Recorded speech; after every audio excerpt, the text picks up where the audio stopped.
Morning. So nice to be here with you.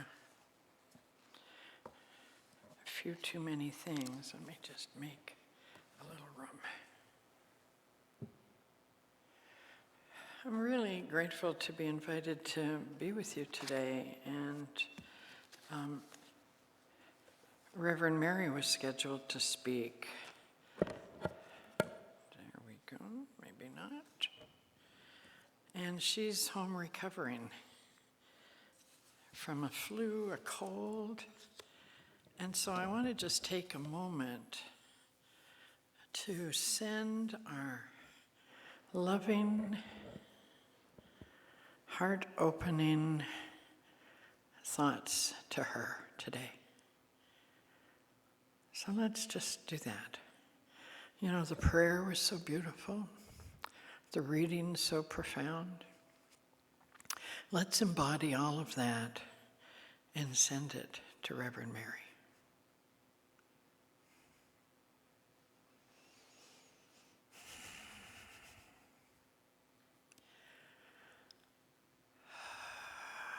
And in our heart, you know, it's so easy to connect with another being. We connect on the light waves of love, as Charlie talked about.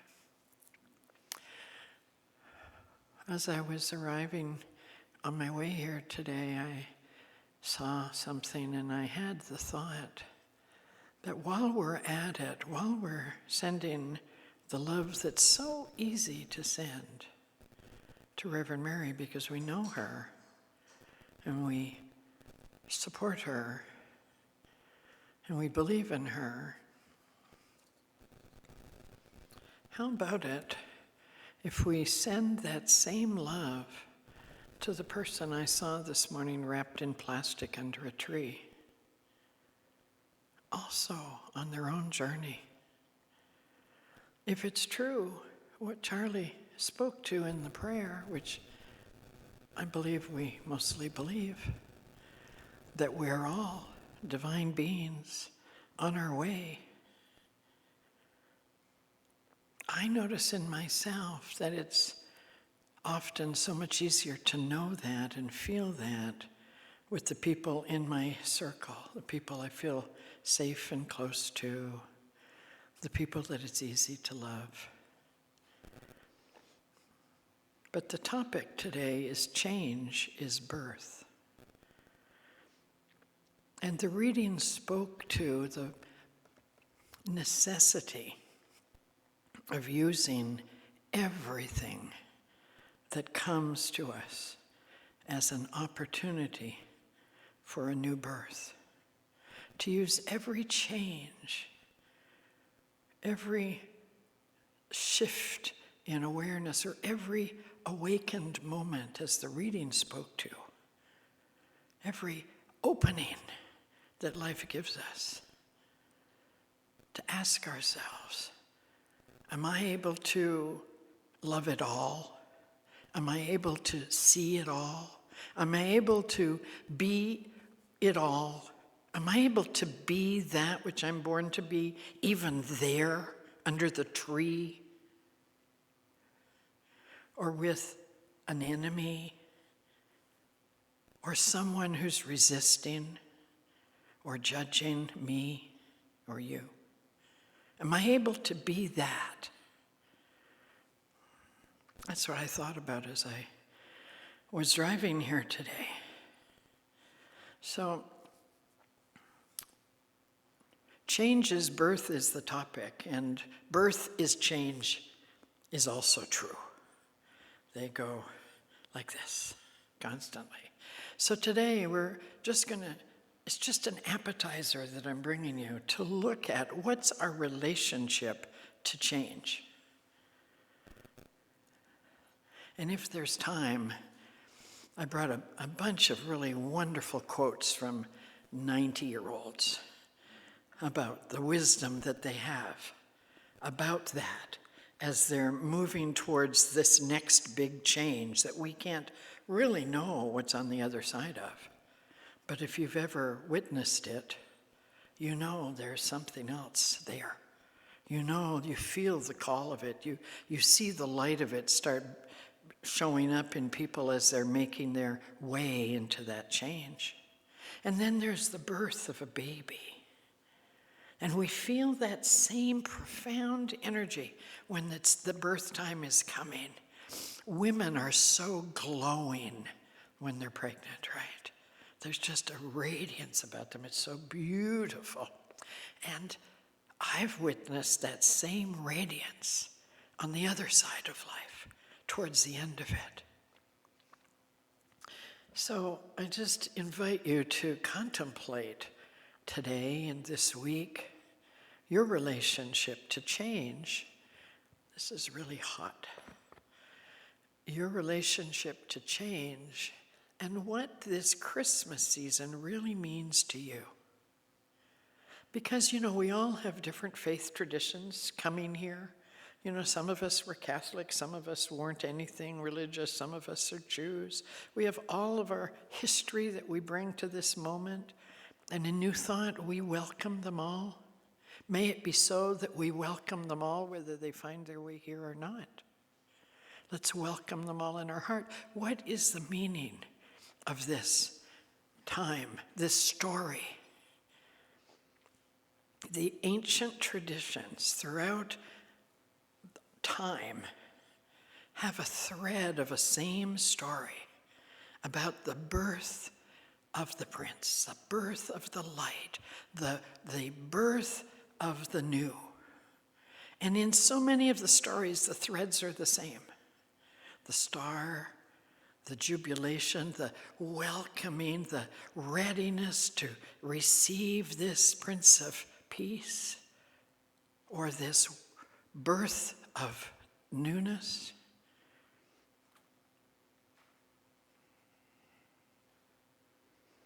Advent is something I grew up with. I was raised Protestant, and it was a big deal. Advent was. We don't talk about it very much here, but I was speaking in Unity recently in Santa Rosa, and they love Advent. So I dove into it with them. And Advent has a gift for us. It's a great gift in terms of preparing ourselves to receive this birth personally. So it takes a consciousness, it takes a willingness, it takes a intention to be the place where this birth can happen. Do you know what I mean? We have to make ourselves ready to be able to contain even a smidgen of the power of what this story is really about. And I wonder to myself, did the same kind of journey happen with people traveling in the night and having humble beginnings and the star and the greenery and the animals and the wise men? Those stories have been told for thousands of years. Did that really happen? And we just haven't woken up to it yet, what it really means? Or was the story just passed down as a metaphor for the process of being the wayfarer on the road, that dusty road, that long road, that wet and rainy road where you don't know where to be? There's no room, it seems. And yet, there's enough oil for 9 nights, not one. Somehow, something happens that allows us to step into this moment.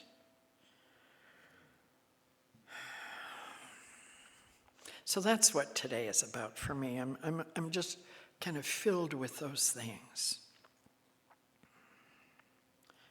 And I notice that oftentimes the thing about change is there's 2 parts of it. There's the way it is, and there's the thing that wants to happen.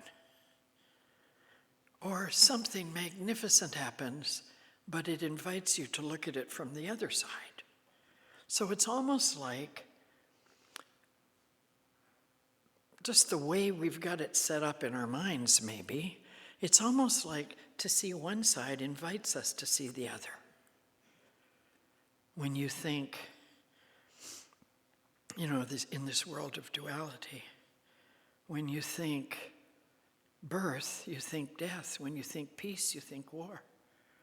It's kind of loaded into our language. But I think we're being asked to consider something else, something that moves beyond that duality of those things do exist. The other side of the coin is always with us until it isn't, until we no longer need that context to believe that the birth is happening, that we no longer need a difficulty to celebrate the newness.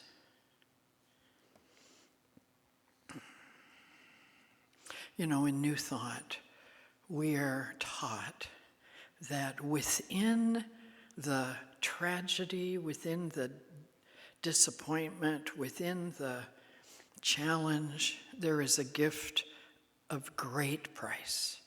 There is a great gift for us within it. We don't want to hear that when we're in the middle of some earth-shattering challenge or we're facing some horrendous choice. We don't. But as we learn to lean into that idea that within this difficulty is an opportunity, is an opening, as Roger speaks of in this book, if we can lean into that opening, we see it with new eyes. We see the world differently.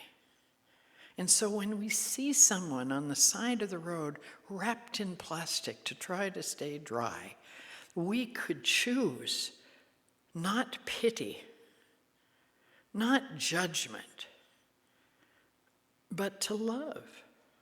We could choose to realize that this person's acting this life creates an opening for me to see the world differently and to remember what Charlie said in the prayer, that we're all created from the one. We are the place where the one expresses, even there. Isn't that the meaning of this season? To invite us to know that? And then I think, well, why the heck don't we know that? And I think, Jesus was welcomed into this world with such prescience. I mean, the Old Testament told of it. All the people who spoke to what was coming spoke of the coming of the King. There was such a welcome committee assembled in the consciousness of all. There was an idea that born amongst us was something so extraordinary. Well, I think that must have helped his ministry. Don't you? I mean, it was told that that's who he was. He believed it. Maybe not. Maybe he struggled with it too. But at some level, that reality was planted in the consciousness. My son turned 50 last week. I know that's almost impossible to imagine. Certainly is impossible for me. But we celebrated with a surprise party. And there was a microphone and there was a musician and, his dad was there and his stepmom and his sister and his wife and me and 40 friends who loved him. And he was so surprised when he walked into that party. And I waited to see who was going to speak, because I didn't want it to be me. I really did, but, I was hoping somebody else would start. Because my daughter would say, "Oh, Mom, there you are again." But you know what? It was mine to do. It was mine. And so, we judge ourselves for the gifts we have because we think we should be something else. But this birth of courage that allows you to stand for who you are and be who you are had me say, how many of us have ever had a surprise party thrown for us? And 2 people raised their hands. I was one of them. And I said, how did it feel? And we all went, oh my gosh, it was so great to feel these people come to celebrate us. And I said, wouldn't it be a fantastic thing if somehow we could all give that party to each other? Wouldn't it be great if we all could have that party where we know that we're treasured? And then this week, as after Reverend Mary called me, I thought, what if when we were born, what if this mythical story or this continuing story was our creation story? All of civilization's creation story. What if every time one of us were born, on the unseen side of life, no matter the conditions, how humble they may be, what if the jubilation was happening? What if in the infinite, the inexhaustible creative universe, what if there was a celebration of your birth and yours and mine and yours? What if we knew that? What if we felt that coming in? What if it was really happening? And this whole journey is to wake up to that we are the one. We are on purpose here. What if that's the purpose of this season? To remember, please know how precious you are. Please know the gifts that are within you. Please know that you are the light. What if that were it? I think that's a great thought. I love imagining that.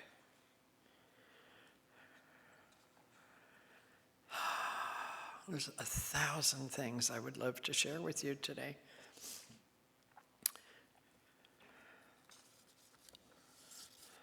Advent says, be ready. Go into the silence. Prepare. Make yourself the place where this story can be born.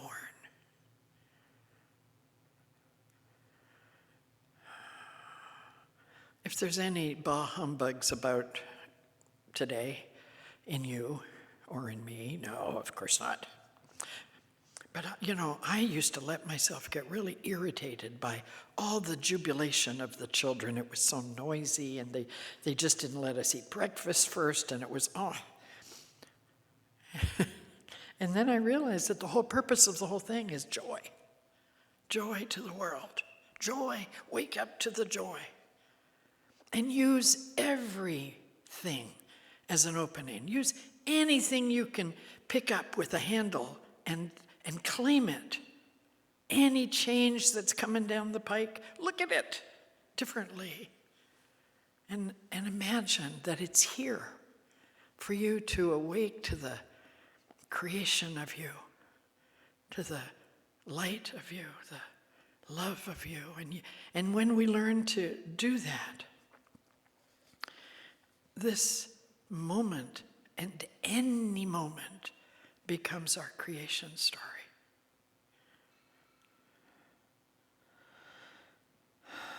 What is the meaning of Christmas to you? What is in your heart, not just at this second, but in general?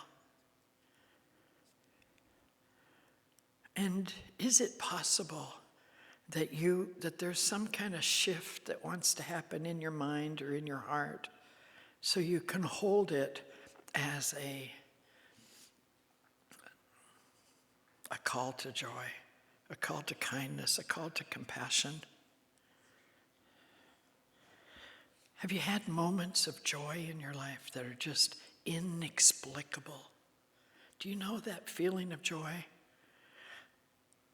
Until recently, I couldn't remember those feelings. I had lots of happiness. I had 2 children. Those were magnificent moments after they were born, waiting for them to be born. But I had to go through the birth to have the joy. That's just the way we have it set up. I really believe it's possible that the joy can come without all the trial. But I haven't figured out exactly how that's going to work. But I do know that leaning into the circumstance and claiming the fact that this is our creation story, I know that that helps. So this week, I'd love for you to think about joy. And once I was a child, I was 12 or 11, and for some reason I had the idea to leave the farm and go down the road to the village and run and see how fast I could go from one end of the village to the other. I don't know what possessed me, it's just one of those things. And halfway down the road, sidewalk, I was flying, literally. I was flying. I had no idea why I was there, or where I was, or what I was doing, except I was flying that way. And it was a mystical moment, and it was so joyful.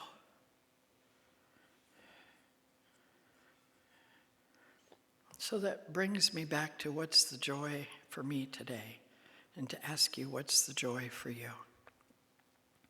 And for me, the greatest joys that I'm having right now are when I find myself in the mastery of a moment that looks like total chaos and total uncertainty and painful or rejection or anything you can imagine that would be your version of it not working.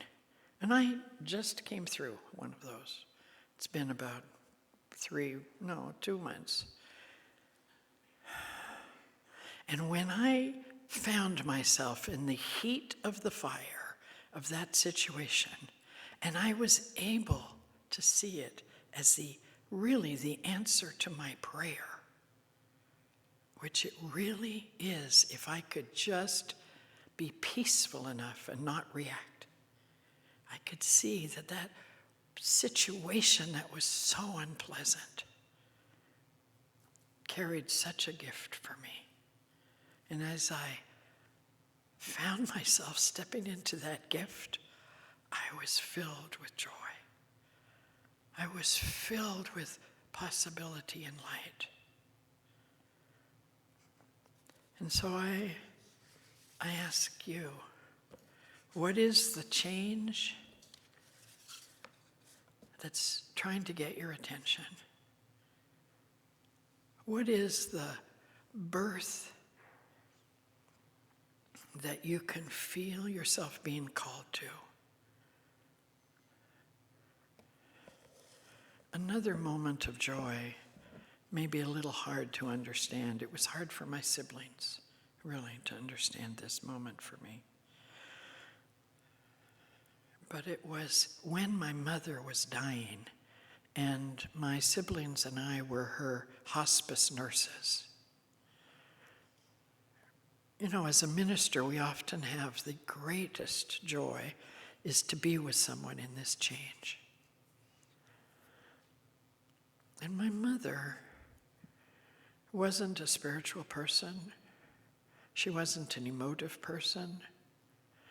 But I watched her face this without words. She didn't talk about it. I watched her. I watched her struggle with it, hold on, still be able to beat me at Scrabble, all of those things, and then the letting go, and then the looking far into the future. And the whole time she was doing that, she was getting lighter and lighter and lighter, like bright, radiant. And my sister one day said to me, "What the heck are you doing looking at her with such a smile on your face?" I said, "Well, look at her. Look at her, she's beautiful." She couldn't see that. She loved my mother deeply, but she didn't know that part yet. But for me, it was such a joy to know that part. Such a gift. So my whole life is about change right now, for the past year, and the next one I'm sure too. And on the back table, there's little things there that will support you.